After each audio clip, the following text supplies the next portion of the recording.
د ننګرهار د عامې روغتیا ریاست وایي په دغه ولایت کې لا هم د نامنیو او په سیمه کې د وسلوالو د موجودیت له امله 23,000 ماشومان د پولیو واکسین بې برخې پاتې کیږي. د زمري په 14مه د ننګرهار ولایت مقام کې د پولیو د واکسین د 3 ورځني کمپاین پرانیسته وشوه چې تر 3 ورځو به دوام وکړي. د عامې روغتیا رئیس ډاکټر نجیب الله کاموال د دغه کمپاین د پرانیستې پر مهال وویل د دغه کمپاین په ترڅ کې به په ننګرهار کې 200 او 6,000 تر 15 کلنې کم عمره ماشومان د پولیو پر وړاندې واکسین شي. د زیاتوي لا هم په ځینو لرو پرتو سیمو کې د پولیو واکسین پر وړاندې امنیتي خنډونه موجود دي چې له امله په 15 ولسوالیو کې 23,000 ماشومان له دغه واکسین بې برخې پاتې کیږي. هغه زیاته کړه د پچراګام په پنکزیو د هسکې مینې پاپین او غوز د نازیانو په دخول نازین د خوګیاڼو ولسوالۍ وزیرو تنګې او د لالپورې ولسوالۍ پرینو پرچاو سیمو کې امنیتي مشکلات شته. د ولکه شپږ زره په شاوخوا کې ماشومان چې دي هغه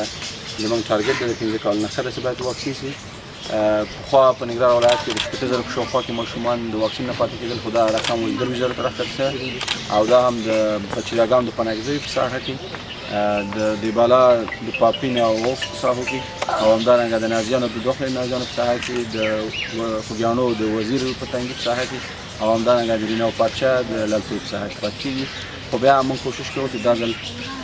د قومي مشرانو او همدارنګه د نورو متنفذینو د لارې په دغه ساحو کې هم موږ خپل لاسرسی زیات کړو، ماشومان ته واکسین وکړو او د دغه کمپاین یو ځانګړنه دا ده چې ټول هغه ماشومان چې عمرونه د 6 میاشتو نه تر 15 کلنۍ پورې هغې ته ویټامین ای ورکول کېږي چې د ویټامین ای په ورکړې سره د وجود مقاومت زیاتېږي او همدارنګه د تنفسي ناروغیو او همدارنګه د نورو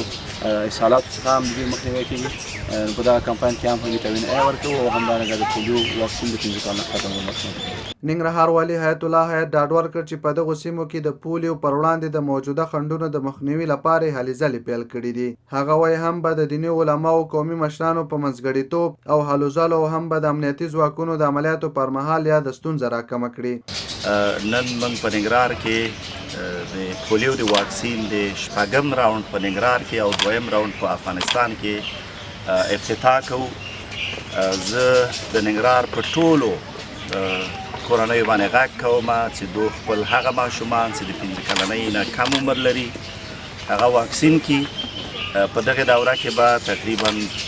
1,6,000 ماشومان واکسین شي. هیله مې دا ده چې علما کرام، استادان، متنفذین او ټول هغه کسان چې هغه د کورنیو او ماشومانو سره اړیکې لري هغه په دغه کې موږ سره مرسته وکړي ترڅو د ننګرهار اولادونه د پولیو د منفورې بیمارۍ څخه نجات پیدا کړي او په سالم ډول ټولنې ته وړاندې شي. د ننګرهار د حج اوقافو ریاست استازي لالتان همت هم ډاډ ورکړ چې د منبرونو له لارې به په ټولو ولسوالیو کې د پولیو ضد واکسین تطبیق په موخه عامه پوهاوی وکړي او ملای مامان به خلک وهڅوي چې خپلو ماشومانو ته واکسین وکړي. غوښتنه مو دا ده په ټولو هېوادوالو غږ کوو که هغه ولسونه دي که ولسوالۍ دي که بانډې دي که لرې پرتې سیمې دي ټولو ته زموږ پیشنهاد او غوښتنه ترېنه دا ده چې ماشومان واکسین کړي او دغه پروسه وړاندې لاړه شي چې زموږ ماشومان د ګوزن او تبرکلوز او سیدور مرضونو مخه نیولی شي. په ورته وخت کې د ننګرهار د قتلوي معافیت ادارې استازي قدرت الله شکیبو ویل چې د دغه کمپاین پر مهال به د پولیو د واکسین سربیره تر 15 کلنې کم عمره ماشومانو ته د ویټامین ای کپسول هم ورکړل شي.